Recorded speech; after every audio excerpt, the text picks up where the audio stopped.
Update video. Want to show everybody my new style of battery management.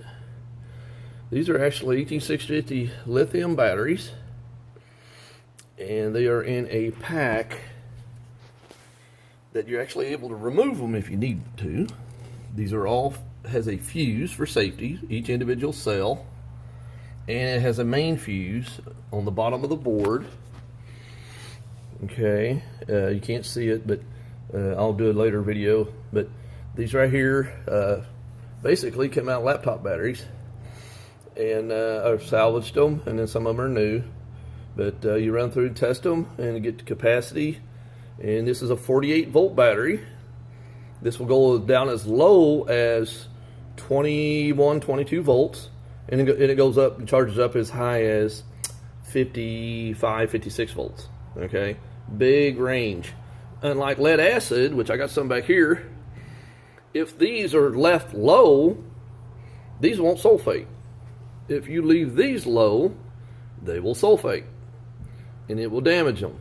If you run them past their discharge point and leave it for very long at all, they're damaged. So several $100s. Okay, these right here, the nice thing about them, they can be left at a low point.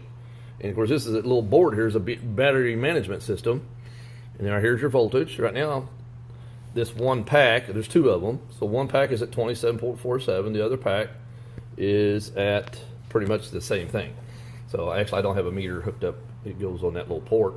But I also got this style. Okay, and I've had these for a while.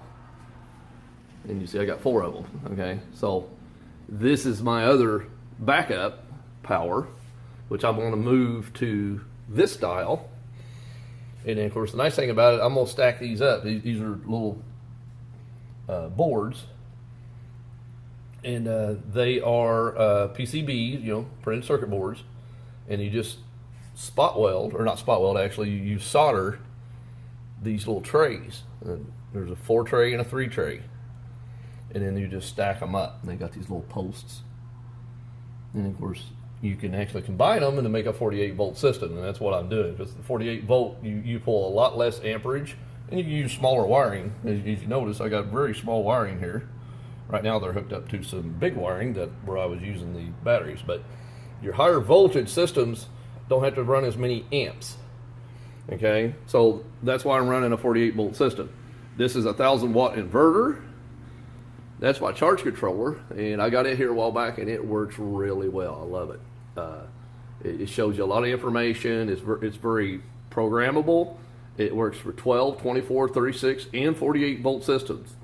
I think it was just under $200, if not just a hair over, but it works really, really well to maintain your batteries and to, you know, manage the power coming in off my panels. So right now I'm putting out 60, ooh, I'm shaky, 60.3, 445.6 watts, and 8.4 amps. And that's what it's charging my battery, which the battery is almost full, so it's slowing it down.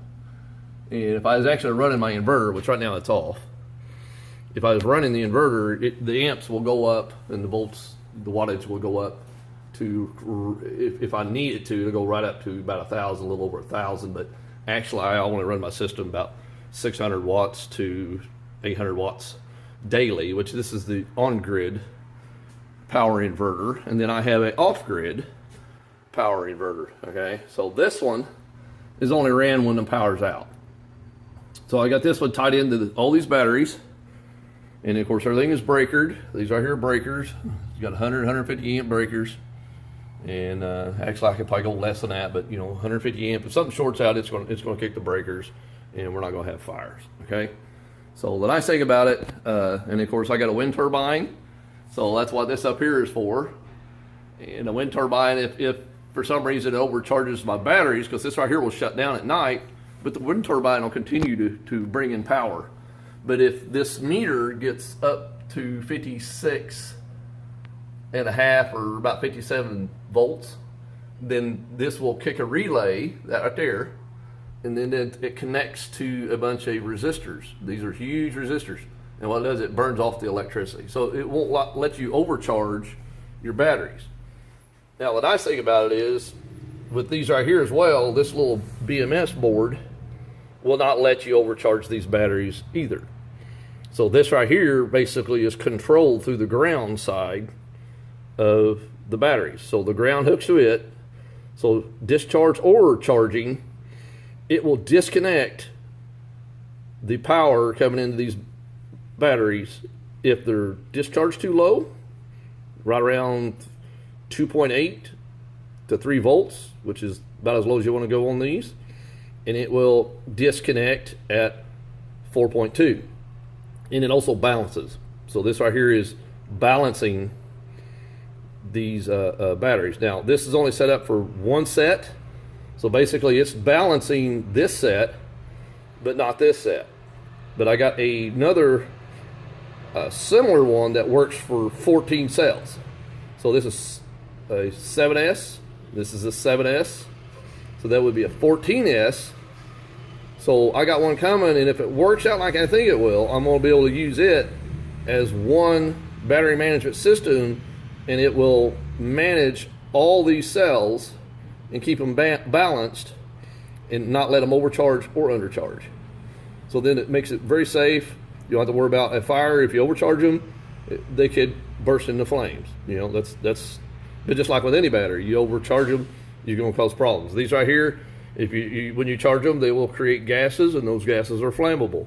So then they need to be exhausted out of your home, and they have only a 50% cycle range, so you can only cycle 50%. These you can cycle about 80%. So very large range, and if you leave these low, it don't hurt them. You leave those low, they're damaged. Okay, and they sulfate, and they don't last as many cycles. Those will last. Don't quote me, probably 500 cycles or so. Charge and discharge, maybe a little more, depending on the brand and the model, you know, everything else. But, and then of course, lithium batteries will cycle, if you don't overcharge or undercharge, they'll literally cycle thousands of times. Okay, so that's kind of something I've been working on, and I want to perfect this to the point where I can create these power walls with this type of option. And even if you don't want solar panels, you can have backup battery power. So I can create, hopefully, a 3 or 4 kilowatt or even 5 kilowatt setup that could be put in a house, and then you can run an inverter like this when your power goes out, and then power your home. And then when the power comes back on, you just disconnect everything. Make sure you unplug your inverter. This cannot be running while you have power to the house. So what I usually do is shut your main off. Okay? If the main's off, then everything is isolated to the home. I run LED lights. The less draw, the better. Anything 220 gets shut off in here. So you just want to run just necessities, you know, because you're in an emergency system backup anyways. So then you just run a couple lights throughout the house, the bathroom, and maybe enough for a fan to have heat.